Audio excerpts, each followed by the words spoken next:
بسم الله الرحمن الرحيم. الأعزاء المستمعون، مرحبا بكم إلى هذه الحلقة والتي أرجو أن تنال رضاكم. وستبقى أغنية إني أعتذر أثيرة في وجدان كل من يستمع ويطرب إليها، وليس ذلك إلا لأنها مثال للرومانسية والحيوية التي اعترت ذلك الزمان المسحور وكل الأزمنة. أطير بكم هذه المرة إلى بدايات عقد الستينات، وذلك عندما تسيد ساحة الغناء في السودان الجيل الثالث من مطربينا، والذين أضاءوا بدورهم سماوات التطريب وأثروا دنياوات المغنى بالجديد المثير والمحبب. وقتئذ جاءوا ليجسدوا آمال مستمعي ذلك الزمن، تأثرا بما اعترى العالم وقتها من التفاؤل والتقدم والازدهار، وبعضا من السلام الذي ما زال منشودا. سطع عندها نجم أستاذنا الخالد الفنان المقيم بالوجدان أبدا عبد الكريم الكابلي، وكم كانت الأنفس حينئذ ظمأ للإشباع بإنتاج الكابلي العذب والنادر والعصي على الاقتناء، إذ أن أستاذنا كان وقتها ملء الأنظار، ولكن مستعصما بالبعد ومتاحا لقلة من أحبابه ومعجبيه ومتابعيه، وإن كانت إذاعة هنا أم درمان توفيه حقا من بث بعض ما يقدمه عبر أثيرها المحصور والمطلوب جدا. ازدهر أستاذنا الكابلي من خلال ما قدمه من إبداعات جديدة على الأسماع، فملك ناصية الترقب والانتظار بكل جدارة من قبل الناس، إذ كان ختاما لكل نشاطات الإعلام في منصات التواصل مع الجمهور من مسارح أو برامج تفاعلية كما ما يطلبه المستمعون، أو المناسبات الثقافية التي درج على المشاركة فيها على تنوعها، إذ أن الطلب عليه تفوق كثيرا جدا على ما كان يبذله من عروض. فوالله كان الكابلي اشتهاء لا يمل وما زال. وفي ذات يوم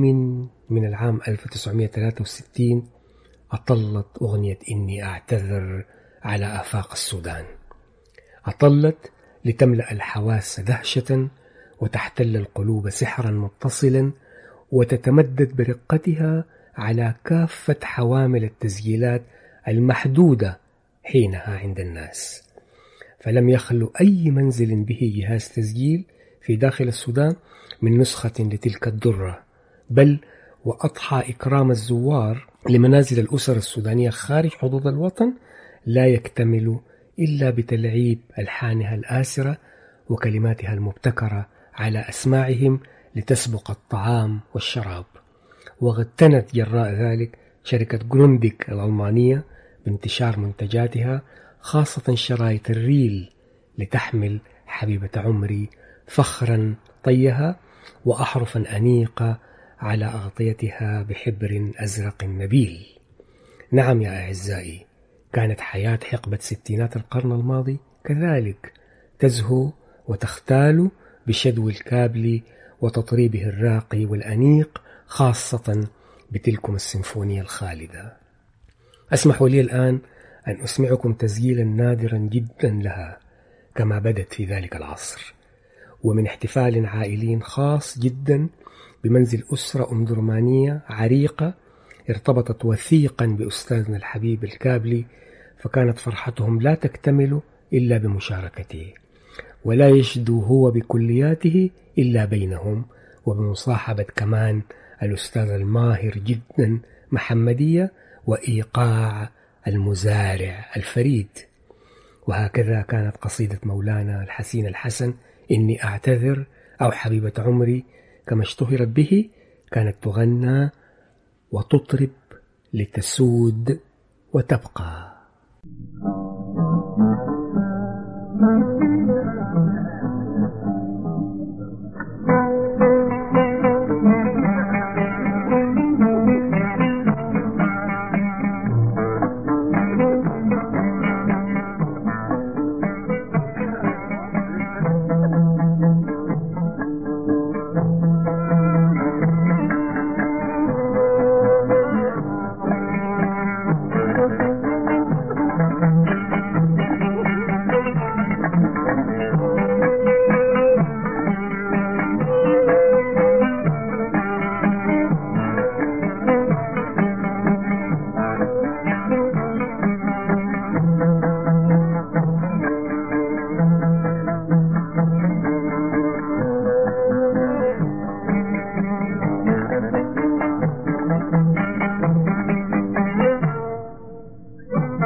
حبيبة عمري حبيبة عمري حبيبة عمري نفشت الخبر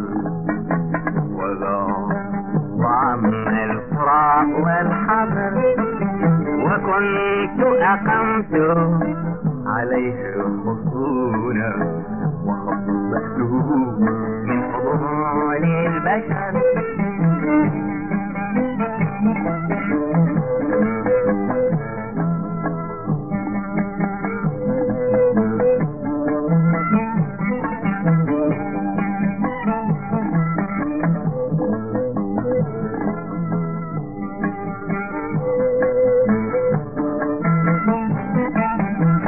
صنعت له من فؤاد المهارة ووسدته كبدي المنفطر ومن نور عيني نسيت الزهارة ووشيته بنفيس الدرر ومن حوله كم شبكت الضلوع أنام غريرا شديد الخطر وقد كنت أعلم أن العيون تقول كثيرا المثير الخطر فعلمتها كيف تخفي الحنين تواريه خلف ستار الحذر فما همسته لأم النسيم ولا وسوست لضوء القمر فما همسته لأم النسيم ولا وسوست لضوء القمر ولكن برغمي نفشت الخبر وعم القرى والحب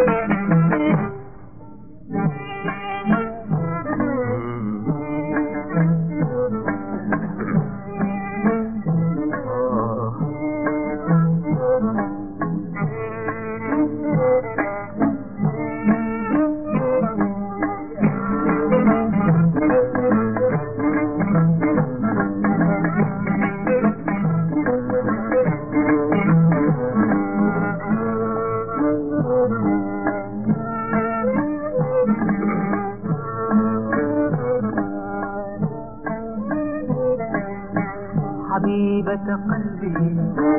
حبيبة قلبي حبيبة قلبي حبيبة قلبي وهل كان ذنبي إذا كنت يوما نسيت الحذر ففي ذات يوم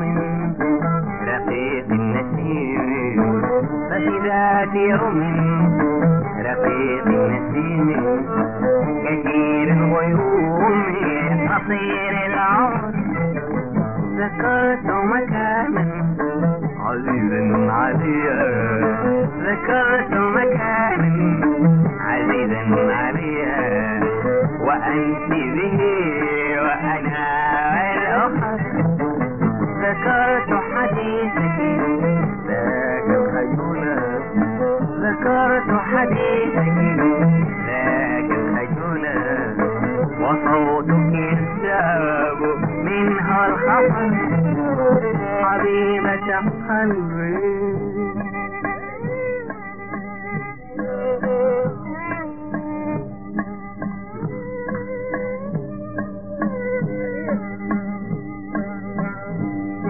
تقولين ماذا تقولين ويحي وهل كنت أفهم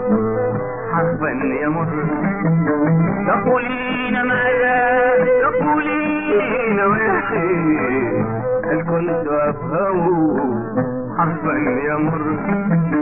تقولين ماذا تقولين نويحي وهل كنت أفهم حرفا يمر ولكن نفس الخبر ولا طعم الفرع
قلبي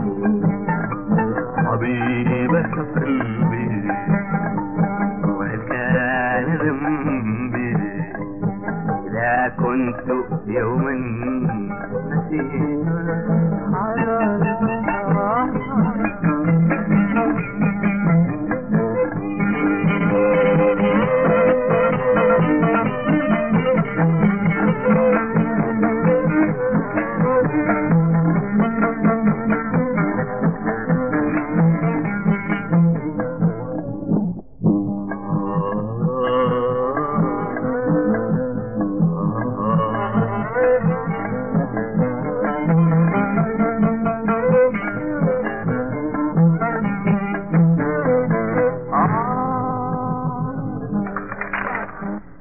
شكرا لكم يا سادتي على حسن الإنصات والمتابعة، وإلى اللقاء في حلقة أخرى بإذن الله. أمين حسن عبد اللطيف.